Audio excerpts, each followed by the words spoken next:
രഞ്ജിത്ത്, നിങ്ങളെപ്പോലുള്ള ബ്രസീൽ ആരാധകരൊക്കെ എങ്ങനെയാണ് കാണുന്നത് അർജന്റീനയുടെ വരവിനെ? ബ്രസീൽ ആരാധകർ സ്വാഗതം ചെയ്യുന്നോ? തീർച്ചയായും. ബ്രസീലിനെ കൊണ്ടുവന്നാലോ? ഞാനത് പറയാനിരിക്കുകയായിരുന്നു.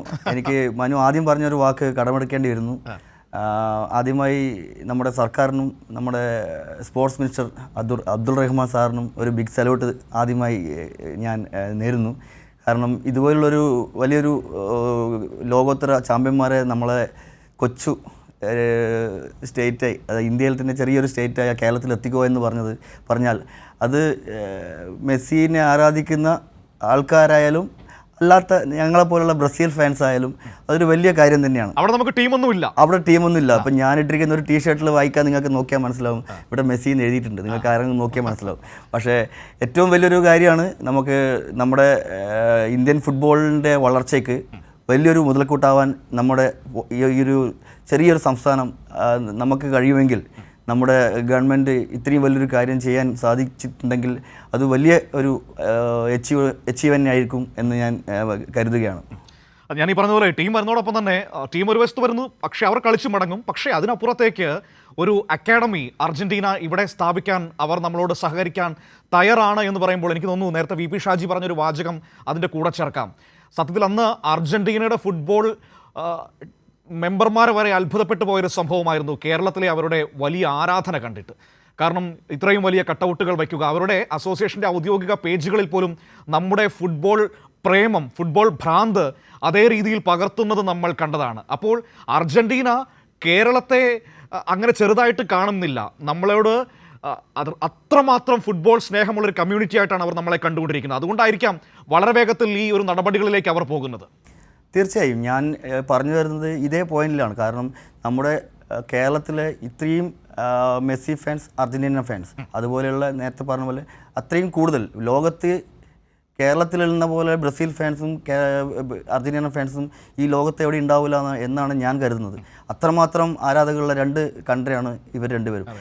നമ്മുടെ ഈ മെസ്സിയുടെയൊക്കെ കട്ടൗട്ടൊക്കെ വെച്ചിട്ടുണ്ടായിരുന്ന ഓരോ പ്രദേശത്തെ ആൾക്കാരുടെ അത് മെസ്സി വരെ ലൈക്ക് ചെയ്തിട്ടുള്ള മൊമെൻറ്റ് നമ്മൾ കണ്ടിട്ടില്ലായിരുന്നു. ഇപ്പോൾ സോഷ്യൽ മീഡിയയിൽ നമ്മൾ ഏറ്റവും കൂടുതൽ കണ്ട വാർത്തകളും മെസ്സിയുടെ കട്ടൗട്ടർ, അങ്ങനെ ഓരോ വലിയ വലിയ താരങ്ങളുടെ നമ്മുടെ ഖത്തർ വേൾഡ് കപ്പ് തന്നെയാണ് ഏറ്റവും വലിയ മുതൽക്കൂട്ട്. അപ്പോൾ ഖത്തർ വേൾഡ് കപ്പിലുള്ള ആ ഒരു അവിടെ വെച്ചാണ് നമ്മുടെ കേരളത്തിൻ്റെ സ്നേഹം അർജന്റീന എന്താണെന്ന് മനസ്സിലാക്കിയതും കേരളത്തിലെ അർജന്റീന ഫാൻസ്, മെസ്സി ഫാൻസ് എന്താണെന്ന് അർജന്റീനക്കാർ, അതായത് മെസ്സിയെ പോലുള്ള വലിയ വലിയ പ്ലെയേഴ്സ് ഇത് നമ്മളെ മനസ്സിലാക്കാൻ കഴിയാൻ പറ്റിയത് ഖത്തറിൽ നടന്ന വേൾഡ് കപ്പിലൂടെയായിരുന്നു. തീർച്ചയായും. കാരണം മലയാളികളെ ഏറ്റവും കൂടുതൽ കണ്ടൊരു ലോകകപ്പ് കൂടിയായിരുന്നു ഖത്തറിൽ.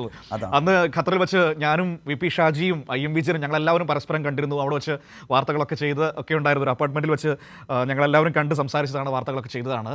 ഒരു പ്രധാനപ്പെട്ട കാര്യം രഞ്ജിത്ത്, ഇവിടെ സർക്കാരിൻ്റെ ഒരു ഇനിഷ്യേറ്റീവിനെ നമ്മൾ എടുത്തു പറയേണ്ടതാണ്. ഇപ്പോൾ നമ്മൾ അതിനെക്കുറിച്ച് ഒരു വാചകം പറഞ്ഞു പോയി, പക്ഷേ എങ്കിൽ പോലും അതിൽ കൂടുതൽ എടുത്തു പറയേണ്ടതാണെന്ന് എനിക്ക് തോന്നുന്നു. കാരണം അർജന്റീനയെ പോലൊരു ടീമിനെ എത്തിക്കണമെങ്കിൽ അതിൻ്റെ മുൻപിലുള്ള ചിലവെന്ന് പറയുന്നത് ചെറുതല്ല. അത് പണം മാത്രമല്ല, അതിനപ്പുറത്തേക്ക് ഒരുപാട് വെല്ലുവിളികളുണ്ട്. ഇപ്പോൾ എത്രയൊക്കെ പറഞ്ഞാലും നമുക്ക് അർജന്റീന പോലൊരു ടീമിനെ കളിപ്പിക്കാനുള്ള സ്റ്റേഡിയത്തിൻ്റെ സൗകര്യങ്ങൾ കുറവാണ്, പരിശീലന സൗകര്യങ്ങൾ വേണം, മറ്റു കാര്യങ്ങളെല്ലാം വേണം. അപ്പോൾ നിങ്ങൾ വരികയാണെങ്കിൽ അത് ഞങ്ങൾ ഒരുക്കാം എന്ന് പറഞ്ഞുകൊണ്ട് മുന്നിട്ടിറങ്ങുന്ന ഒരു ഭരണ സംവിധാനത്തെ കൂടി ഈ ഘട്ടത്തിൽ കാണാതെ പോകാൻ കഴിയില്ല.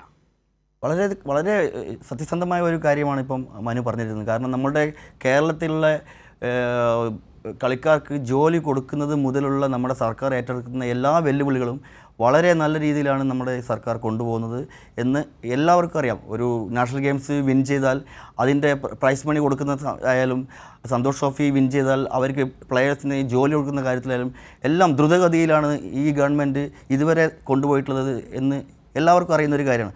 അതുപോലെ തന്നെയാണ് ഇത്രയും ചിലവേറിയിട്ടുള്ള ഒരു കൺട്രിയെ, മെസ്സിയെ പോലത്തുള്ള 8 വർഷം ബാലൻഡിയോർ വാങ്ങിച്ച ഒരു പ്ലെയറിനെ നമ്മൾ കേരളത്തിൽ എത്തിക്കുക എന്ന് പറഞ്ഞാൽ എത്രമാത്രം ചിലവ് വരുന്നു നമുക്ക് ആലോചിക്കാൻ തന്നെ വയ്യ. പക്ഷെ എന്നിരുന്നാലും നമ്മുടെ ഈ ഗവൺമെൻറ് ആ ഒരു വലിയൊരു ദൗത്യം, ഈ ഒരു വലിയ ദൗത്യം ഏറ്റെടുത്തിട്ട് ഇത് കൊണ്ടുവരാൻ കാണിച്ച ഈ വലിയൊരു നമ്മുടെ ഈ ഒരു സ്പോർട്സ് മിനിസ്റ്റർ പോലുള്ള നമ്മുടെ ഈ ഒരു ഉദ്യമത്തെ അതാണ്.